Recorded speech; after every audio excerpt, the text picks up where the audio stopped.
Hello, my lovelies, and welcome to Where the Road Rises, Law, Lessons, Legacy, a show sharing powerful tools for you and those you love. Today, we continue our lessons in personal inspirational. Several weeks ago, I introduced you to Back Pocket Skills, an award-winning self-help program I designed in 2013 to help my clients, students, and audiences make peace with the past, create a vision for the future, and get into action towards their goals. On that show, we overviewed the entire program and discussed skill number 1, practicing gratitude, and skill number 2, banishing blame. Today, we tackle skill number 3, you are a genius, number 4, expect miracles, and 5, lights, camera, action. So pull up a chair, we've been waiting for you. Skill number 3, you are a genius. I don't know if you are destined for greatness, but I believe you are capable of greatness. If Einstein, Gandhi, Steve Jobs, Sandberg, Malala, Bill Gates were destined for greatness, then so were you. If they were just human beings who had a vision, believed in it, worked at it, and were successful, then you can do so too. Brain scientist Jill Bolte-Taylor says all human DNA is 99.9% the same. There is no us in them. The fabulously wealthy and the wildly successful are made up of the exact same human material as you are. They breathe the same air, have the same 24 hours in a day. You can do what anyone else has done, or more significantly, you can do whatever it is you want to do. The vision of what you want is key, for therein lies the ability. What you want to do is what you will be good at. There are a million manifestations of human capacity, so absence of a particular talent means nothing. Without a doubt, there is something you will be just fabulous at and highly successful in.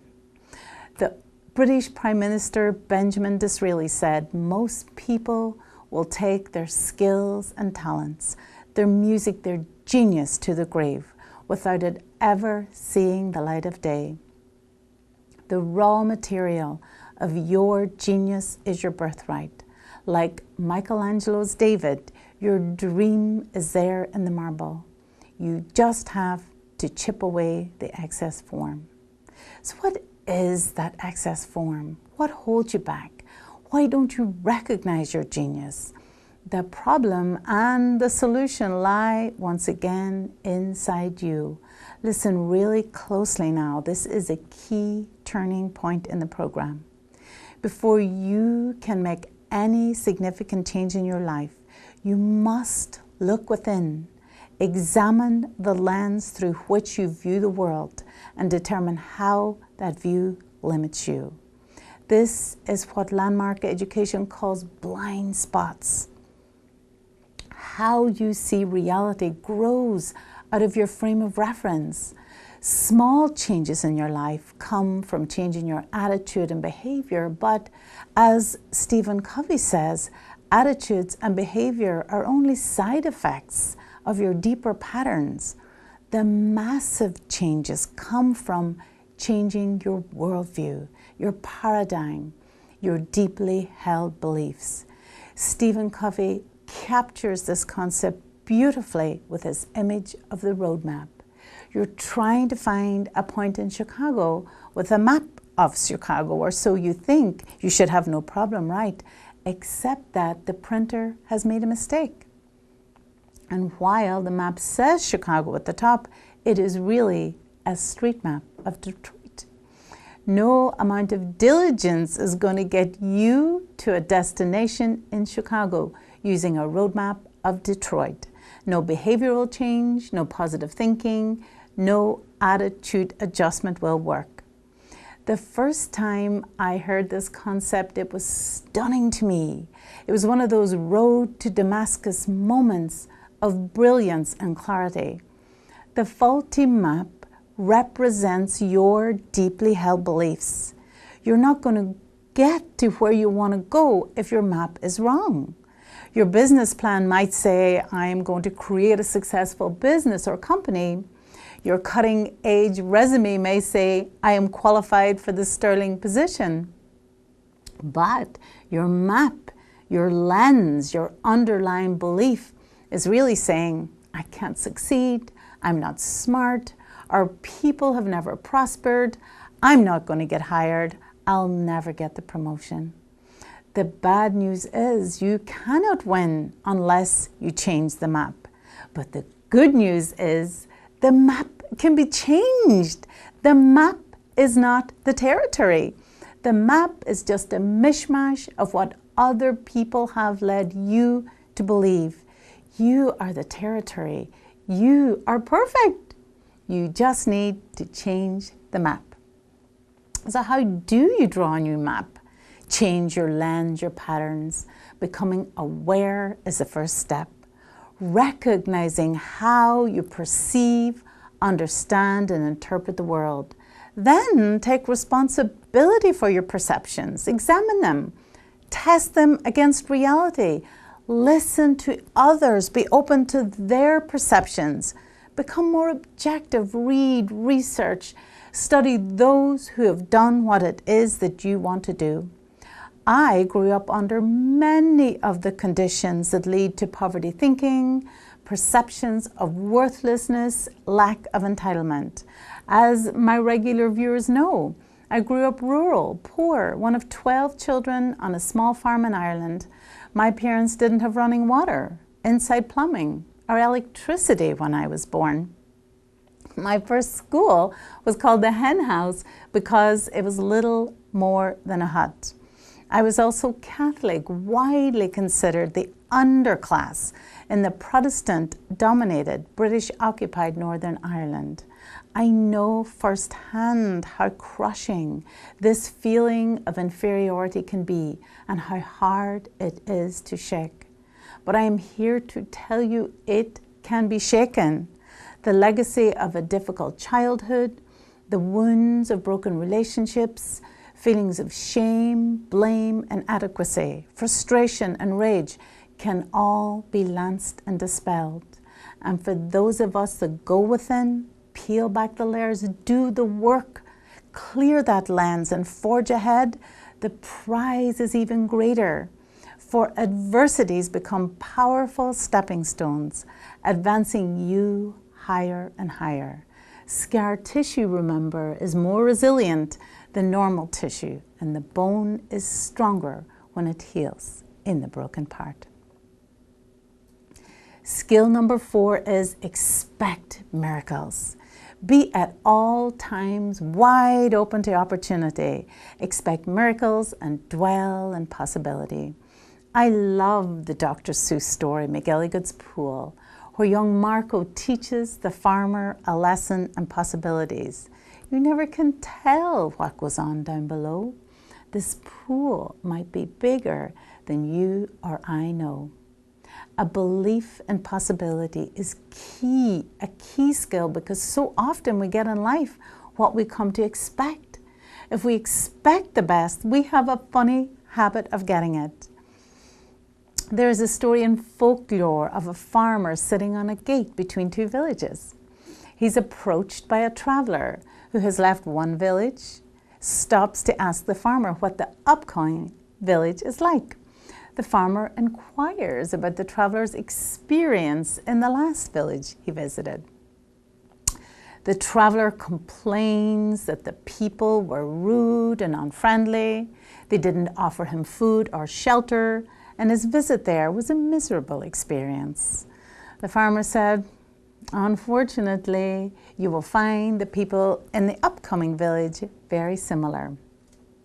A little later, another traveler approached the farmer about the upcoming village, and the farmer asked him the same question.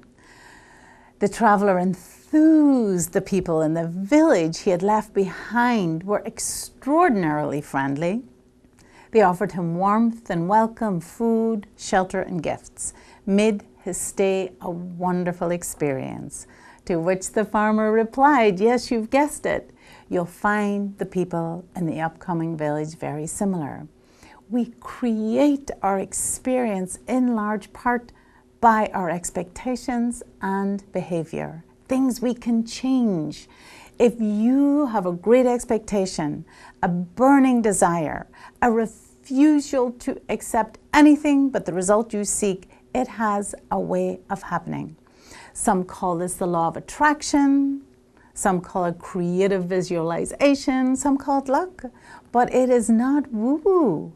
It has been proven scientifically that those who have a dream, expect to win, find things, get offered great business deals, they're on the alert and in tune to opportunities that others, not expecting them, miss.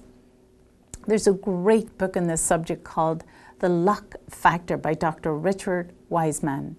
We are more likely to approach someone with an idea or a proposal, an opportunity, if they're bright, optimistic, open, and happy. Expect miracles for your life. Visualize your ideal life with no barriers or limitations. An important step in moving towards your ideal life is thinking about it, seeing, feeling, believing in the transformation.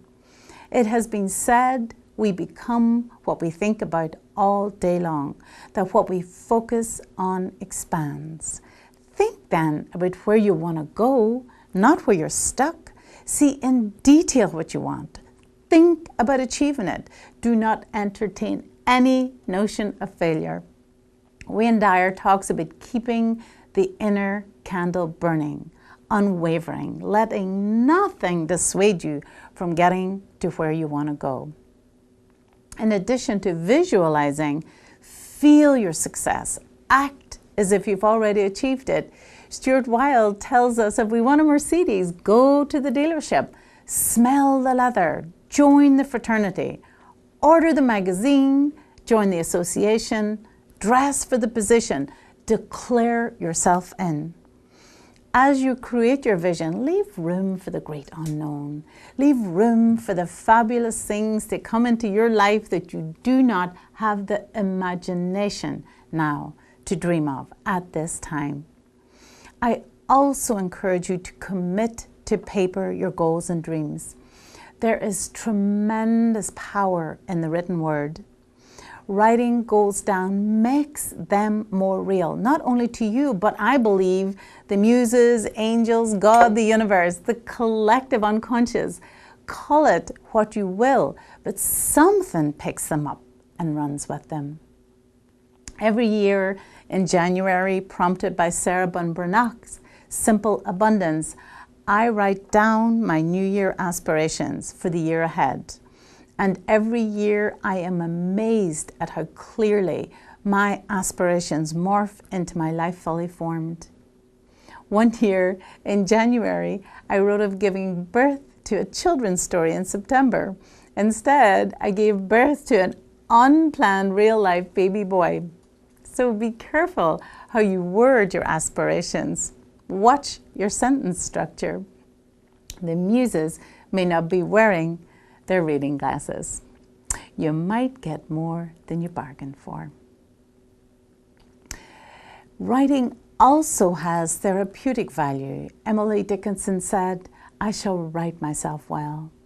You can organize your scattered thoughts, figure out where you are, elucidate and clarify your life writing through it. I highly recommend it. And the journal of your life will become more valuable as you grow. I have journaled my life since I was 12, and when I look back, I can see clearly the steps, the stages, the growth, the progress, the evolution of self. Our next skill, number 5, is take action. It's an essential, necessary skill to success. I wish I could say there was a quick fix with these skills, a magical transformation, but there is no one that I know of outside Hogwarts.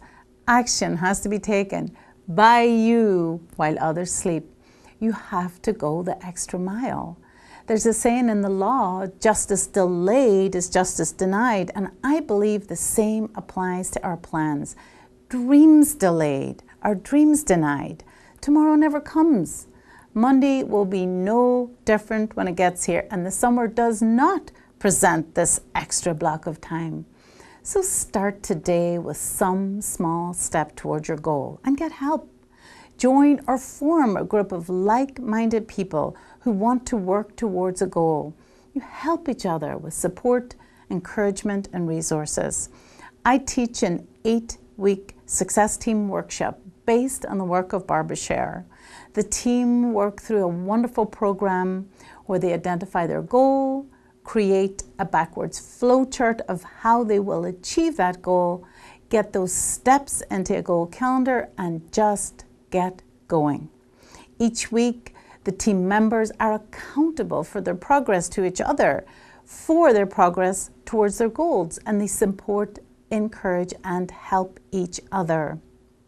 I cannot stress enough the importance of accountability, dates, and deadlines.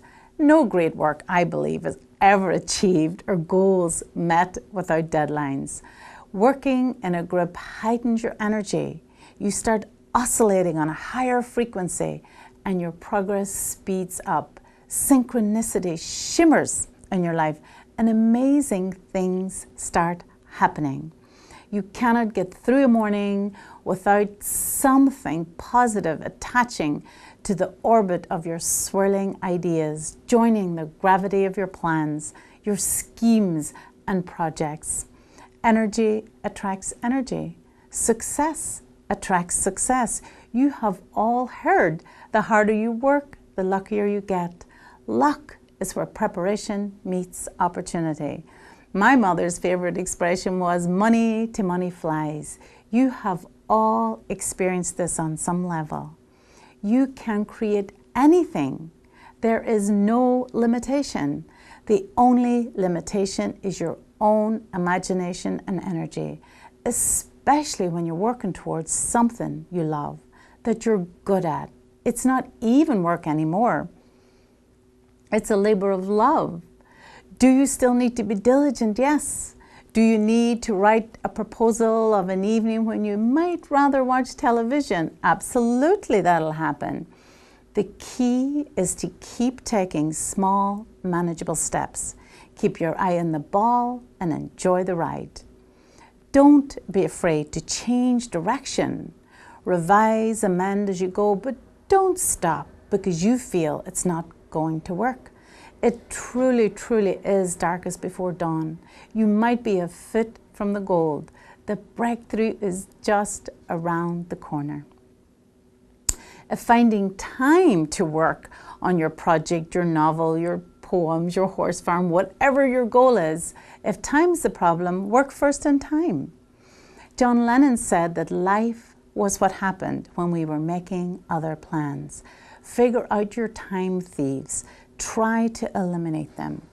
When I decided to create this program while I still had young children and a busy practice, I cut out TV completely in the evening after my children were in bed. I knew it was worth it to pursue my music, my gift to the world. Time management is not a sacrifice because you will love ultimately your project and thrill with your progress. But initially, it is a discipline. It's great to expand your mind with a documentary, laugh along with a sitcom. But just remember, while you're watching, you are investing in someone else's music, the fruits of someone else's labor. Someone had the idea, worked on the script, brainstormed the ad concept.